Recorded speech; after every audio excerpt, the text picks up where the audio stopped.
Good morning. Welcome again to Pet Talk. My name is Joe. This is the Executive Director of Second Chance, Cheryl. My name is Cheryl Blancato. We're glad that you tuned in again. Today we thought we would take some time to talk about what sheltering is, what kind of shelters there are, what do we actually do at shelters, and what's happened to sheltering over the last decade or so. Just to give you an overview, 15 years ago, when Cheryl started Second Chance, the concept of sheltering was that we needed to have a place to bring in stray animals, abandoned animals, surrendered animals, to give them a place to stay until such time as we can find forever homes for them. And that kind of was what sheltering was recognized as for at least a decade. As time went on, we began to realize that in our country, 3 to 4 million animals, adoptable animals, were being euthanized, put to death, every year. So when we thought about this, we said, 3 to 4 million animals, could we build a shelter big enough to house 3 to 4 million animals? The answer was clearly no.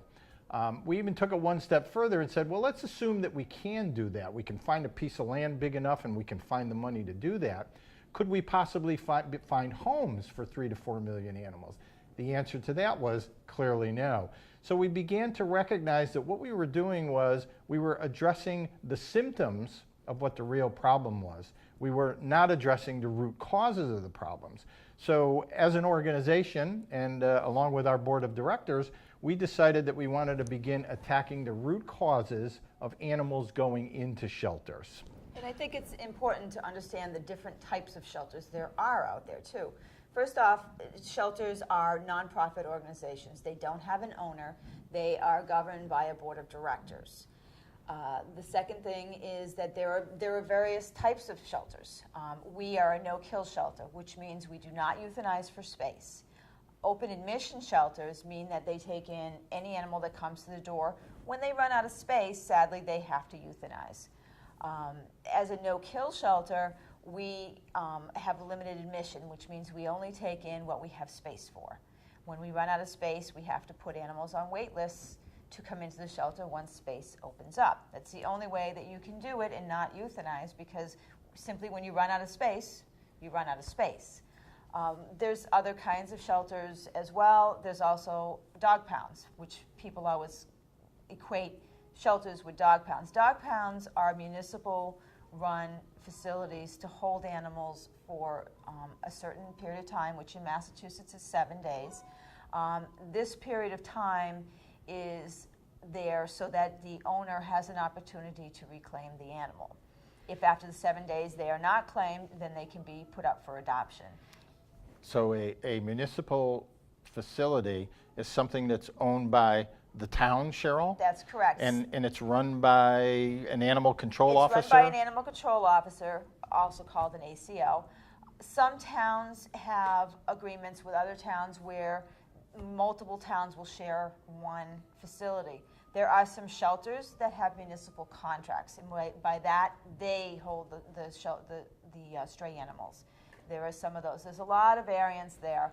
Our shelter does not have any government contracts, and many no-kill shelters do not have government contracts because that would take up a lot of the space for adoptable animals when these animals have to be held for an extended period of time because of cruelty cases and things like that. So their usually best fit is for them to be in a municipal shelter. So one of the big differences then between a nonprofit shelter, such as Second Chance, and a municipal shelter that's actually owned by a town is that the town is looking to keep the animals off their streets and public safety, as opposed to a non-kill shelter such as ours, where we're really looking to find new homes for those animals. Is that? That's correct. I mean, animals that are out in the streets are a safety risk, both for the animal and for the public, so they need to be brought into a municipal facility. And the owner has 7 days to reclaim the animal. Hopefully, in this day and age, people are either microchipping their animal and or tagging them so that they can get home quickly. That is, I've been an animal control officer for 20 years, and I can tell you that, you know, it's very it's very hard when you know that this dog or cat was owned by somebody and you have no way of finding that owner.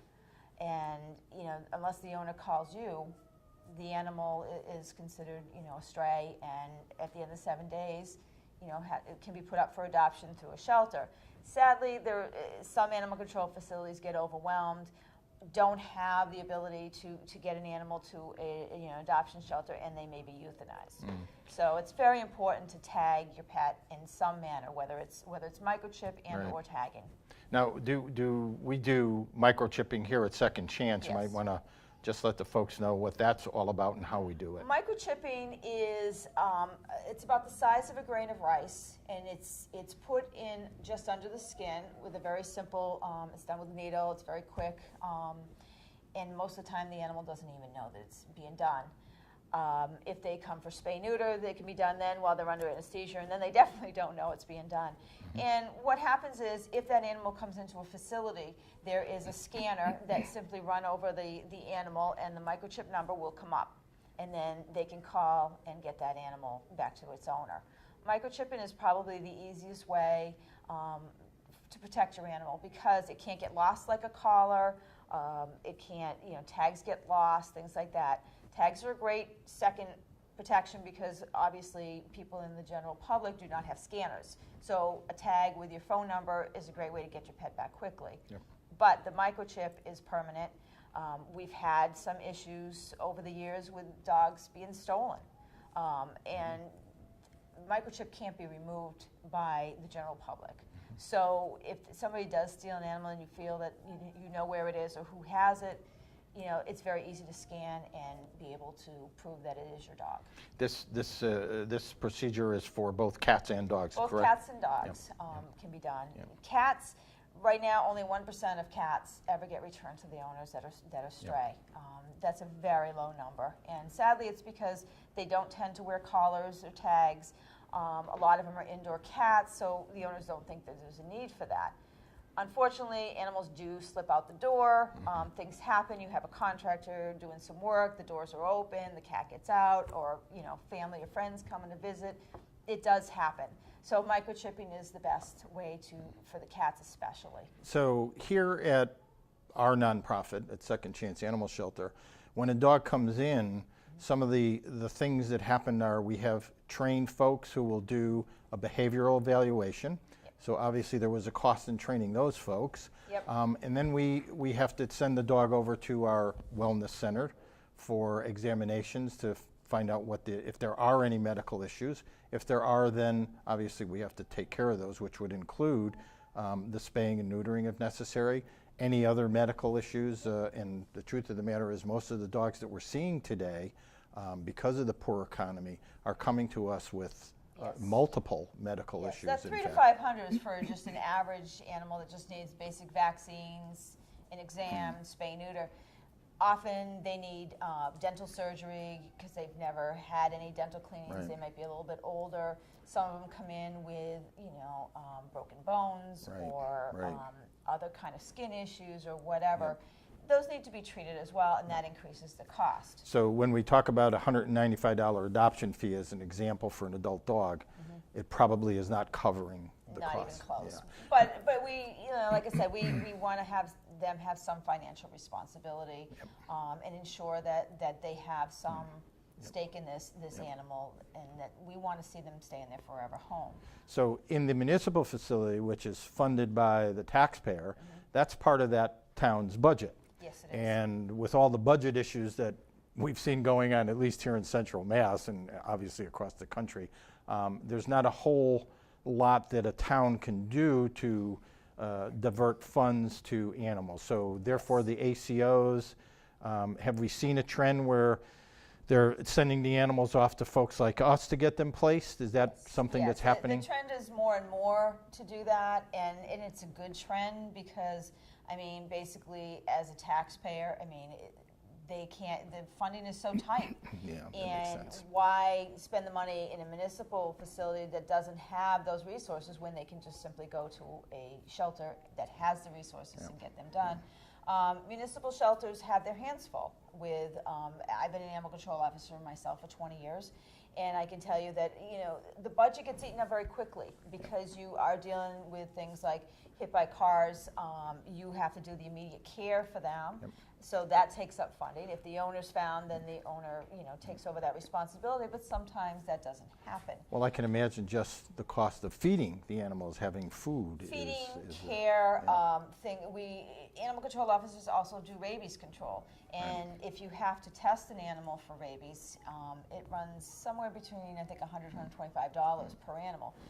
Most town budgets, I know, the towns that I've worked for, the budget is very small. Yeah.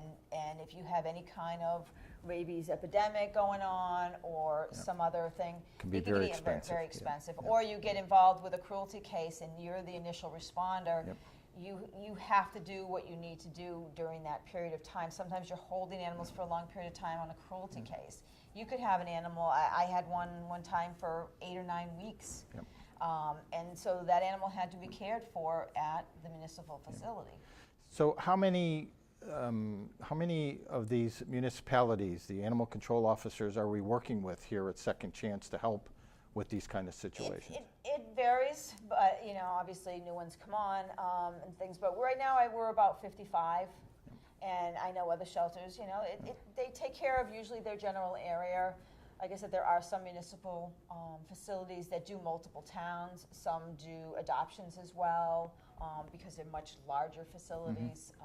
But still, 55 would be about right. Yep. Where do these pets come from when they show up at a shelter? What's the Well, how does that happen? People often ask us, where do we get all these animals from? Most of the animals come as owner surrenders. People who can no longer keep their pet for whatever reason. There's been, the owner has died, they're moving and they cannot find suitable pet housing. A number of reasons. And sometimes there's allergies or things like that. So a lot of them come from that. Strays from animal control, which we were just talking about. We get a lot of animal control officers at the end of the 7 days, call us up and bring the animals to us. As Joe had said, we have behavioral assessment personnel that when an animal comes in, they get assessed to make sure that they are adoptable, and also to assess their medical needs so that we know what we're getting into and be prepared for that. Yep. So one of the important parts, I think, of an animal coming to the shelter is the behavioral assessment.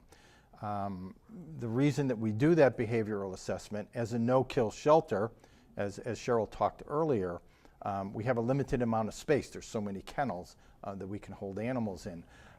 If an animal is prone to having human aggression, it's really not an adoptable animal.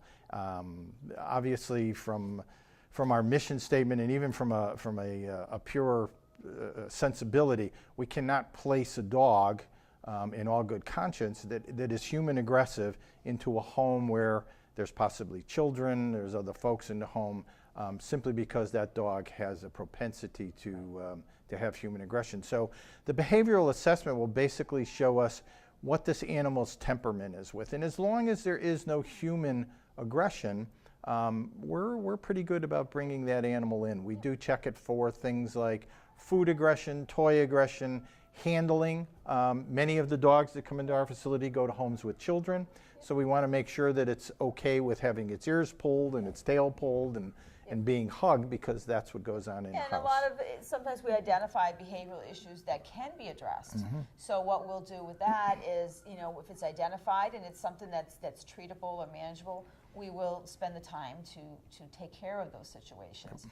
That's very important too, because sometimes animals' behavior, we've had animals that surrendered because they aren't housebroken. Right. To some people that may be an overwhelming problem. Right. To us, we know we can fix that. It's a fairly quick fix, and then that animal can be successfully adopted and not have those issues. Yep. Other animals that come in are, found animals. People find animals, and the animal control officer, for whatever reason, like cats, there's no hold on cats. So sometimes people, will bring in cats that they've found, or litters that their animals have had because they weren't spayed or neutered. Right. We get them that way too. couple other ways we get them is cruelty and neglect cases. We do get those in. Those are a whole different situation. They require a lot of resources on our part. Right now, as we speak, we just we're helping with a puppy mill, suspected puppy mill in Tennessee that was shut down. And those animals have come into us. We have 12 of those dogs here now. There's a very specific set of how they have to. These animals have never seen anything. They've never seen a toy. Human attention was limited to a quick feeding or maybe a cleaning. They've never seen the outside world. They've never seen outside their cage. So those take a lot more work. So you use the term puppy mill.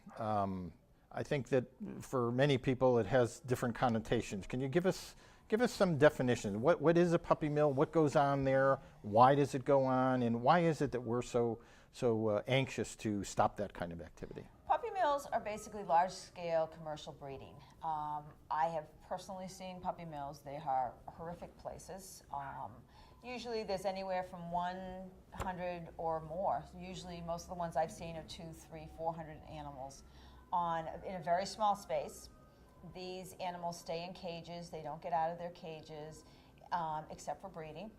And they don't have a lot of human contact. They basically see a human to feed them, to clean them and stuff. A lot of these animals, because they're bred over and over, they have a lot of medical issues. And it's important to remember too, the puppy mills, when they're breeding over and over, it's a very limited gene pool.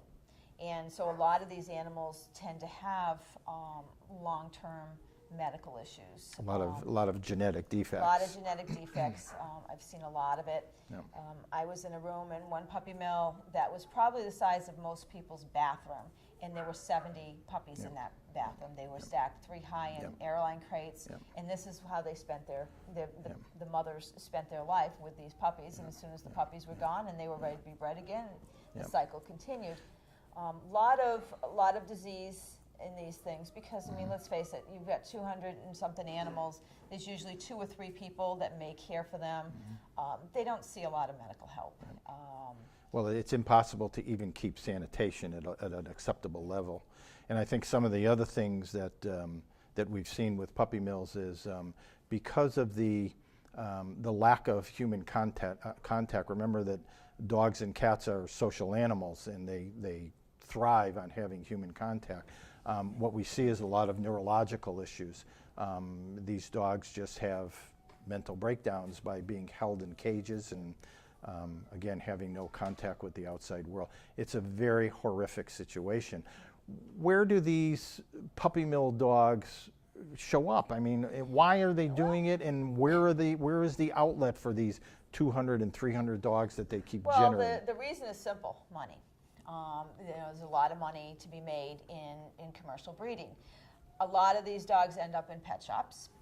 But there's been a lot of public education about pet stores, and so we have seen a decline in the regular run-of-the-mill pet stores. Right. You very rarely see one in a mall anymore. Yep. Things like that. But now the change is the internet, and what we're seeing is a lot of internet sales of puppy mill dogs.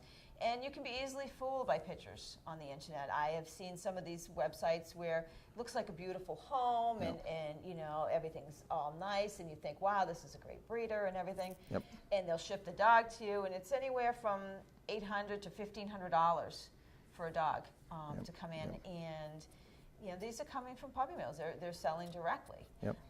That's usually where we see them ending up quite often. So what we see when we go to the internet is we see beautiful pictures of bucolic scenes and little dogs and puppies running around in the grass, and they portray themselves as a breeder.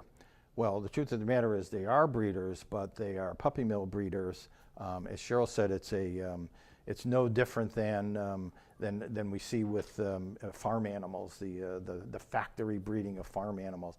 But this is really horrific because these are animals that are social beings, and this kind of abuse leads to all the things that we just talked about. There's a big difference between a puppy mill breeder and a regular breeder. Right. There are some great responsible breeders out there that, and they're very easy to identify because they're breeding to extend their the bloodline that they have. They're very careful about what animals they're breeding, how often they're breeding, and who these animals are going to. Right. Big difference between a puppy mill that really doesn't care where the animal goes; they just want the money. Right. Actually, Actually, what we see with the respectable breeders is they will actually screen potential adopters to make sure that their dog is going to the home that it should be going to, because as Cheryl said, they're looking to extend that bloodline that they and have. they often have contracts that go with Exactly. them for when, if you can breed the dog, if you can't breed the dog, things like that. I mean, and most of the responsible breeders that I know don't even have to advertise. They have waiting lists for their litters of pups. So the bottom line of this is, if in fact you are looking to buy a bred dog from a breeder, we can't emphasize enough that you do the research and make sure that that breeder that you're going to is reputable. Normally, a good breeder will allow you to see the mom and the dad so that you have an idea of what your puppy is going to grow up to be. Whereas these puppy mills, they're online. The dogs can come from anywhere in the country. They'll stick them in a truck or a trailer or however they want to get them to you, as long as you send that check for $1,000 or $1,200 or whatever it might be. Yeah, I think that's important to note about the breeders, you know, because there are some great breeders. But it's also important to keep in mind, I mean, as a shelter, we definitely promote the shelter animals because there are a lot of animals being euthanized, perfectly adoptable across the country because there are not enough homes. And the number of animals in shelters, I think it's like 25 to 35%, are actually purebred dogs. Yeah, we've seen dogs that actually have AKC certification papers. Yep. There's also purebred rescues that do deal with specifically that breed of dog. So there's a lot of other options out there. Yep. The other place that we get animals from as shelters is other shelters. As we've talked about, you know, animals being euthanized, there are shelters out there that simply, you know, they're open admission. They cannot keep up with the number of animals coming through their door every day, and they can't adopt them out fast enough. So shelters such as ours, when we have space, we'll go to other shelters and get those animals and bring them to our shelter so that they can be adopted if we have space and they don't. It's just a simple thing. I think there's a phrase called, they just need a ride. Yep. And that's basically it. Sometimes even 50 miles can make all the difference in the world for a dog, because if a shelter is overwhelmed, they're overwhelmed. Yep. The Puppy Mill Rescue is a perfect example. There was 240 dogs that went into an already overwhelmed system. If those animals were to stay in that community, most of them would be euthanized because there's simply not enough kennel space for them. So you get them out beyond there, and now they have a chance to get adopted. So tell me, once the animal comes into us, and we talked about the behavioral assessment that goes on, we talked about the difference in the different kind of shelters. What's the procedure? How is it that we actually get a dog placed? What do we go through? To adopt a dog, I mean, every shelter is different, every policy is different. I can only speak for our shelter. But we do have an application process, and it's a very quick and easy process. We basically are looking for basic information, name, address, and things which need to go on the adoption contract. But we're also looking for, do you have other pets? And it's important for people to answer that question because the dog or the cat they may be looking at may not be okay with other animals. So that part's important. And we also ask for veterinary information. We want to know that the animals that you have been cared for, because we have a stake in these animals, you know, both emotionally, financially. We want to know that they're going to a good home where they can continue to be cared for their life. So, you know, that's our application process for that. And we want to make sure that the animal that you're looking at is right for your lifestyle. Right. We've talked about this on a previous show that you know you don't want to get the high energy lab and give it to somebody, to 80-year-old people who may have some mobility issues. That's not a good match. Or sending a dog with children, little children that may be 110 pounds and not aggressive, but may knock them over and cause them an injury. So we need to be very careful and make sure that we're matching the right dog to the right family. So one of the things that we are very diligent about is making sure when folks come to visit dogs that we're matching the right dog to the right family. Our staff is trained. We have folks who have degrees in animal care. We have folks that have degrees in animal behavior. So for us, the real trick is to make sure that the dog and the new family are correctly matched. As Cheryl said, we want to make sure if there's a toddler in the home that we're going to put a dog into that home that's going to tolerate the toddler. In many cases, not play so hard that it knocks the toddler over. So it's a real critical factor to us that the dog goes to the right home. We don't want to see a return. Not that it doesn't happen, because lots of things happen when a dog gets adopted. 100%. And nothing is 100%. Nothing's 100%. But we want to make sure that we have the highest level of confidence that we can when a dog is placed in a new home, that we're not going to see it coming back to the shelter. It's very stressful for the animal. And it's also very stressful for the family when they have to surrender that dog. We've actually seen families coming back because of reasons, medical. My son has allergies to the dog, and we've seen families in tears surrendering that dog because, they become so attached to it, but it's just not something that's going to happen. So, we're very careful in the screening process. We want to meet the folks as they come. We ask that the whole family comes, so we can get a feeling for whether they're high energy family, whether they're a family that's looking for a dog to sit on the couch with them during TV time, to make sure that the adoption is successful. Yeah. A screening process is important for the family. It's not that a shelter is trying to get information they don't need. Yep. Or Yep. getting into people's lives. Yep. It's for the family, so that the family has a successful adoption. I can't tell you how many people who have just gone out and picked out a dog or a cat and then come into our shelter and said, yeah, we had to bring the dog back because it was, this problem or that problem, and there was no screening process. And, that may have seemed like a quick and easy adoption, but unfortunately in the long term it didn't work. And we want to give the animal and the family every opportunity to have the right match and have a success. So let's talk a little bit about post-adoption. What are some of the programs that we have here at Second Chance that help our families post-adoption? Medical needs, training needs, those kinds of things. And again, we're only speaking for our shelter, but many shelters have similar programs, and you have to check them. All of our animals that are adopted do receive a 30-day health insurance. We also have in our contract that if anything medically comes up in the first 30 days that we may have missed, that we will take care of it. We have a great veterinary staff here at our wellness center, and it's very rare for them to miss anything, but nothing is 100%, so we do have that, so that you know that you're adopting a healthy animal. We also have a trainer on staff, so that if there is a problem, the dog's not adjusting well, the family's having some housebreaking issues, whatever, there is a lifeline for them. We're not just saying, here you go, you're on your own. So I think that's very important. I mean, adopting an animal is a lifetime commitment, Right. and we want to make sure that people have every tool possible to be successful.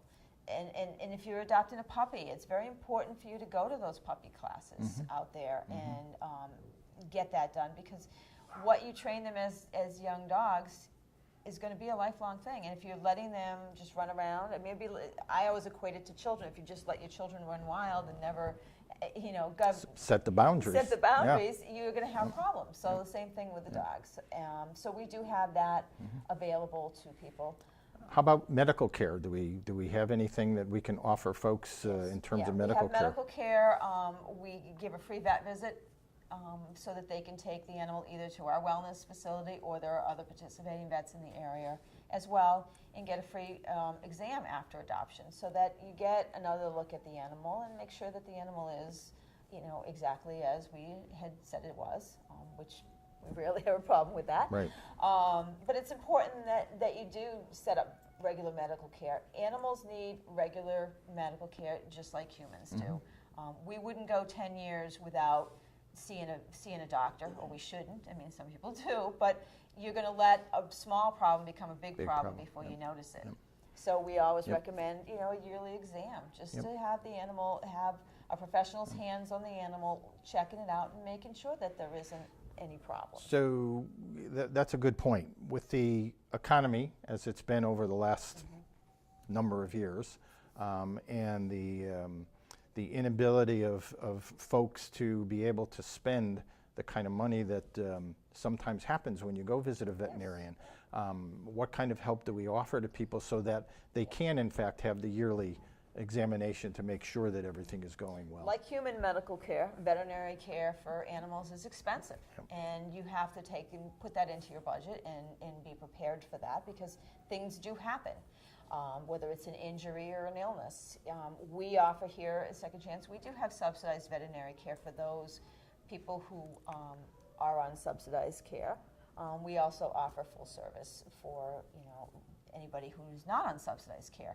But whether you come to our wellness center or another veterinarian, it's just important that you do establish a relationship with a veterinarian. Right.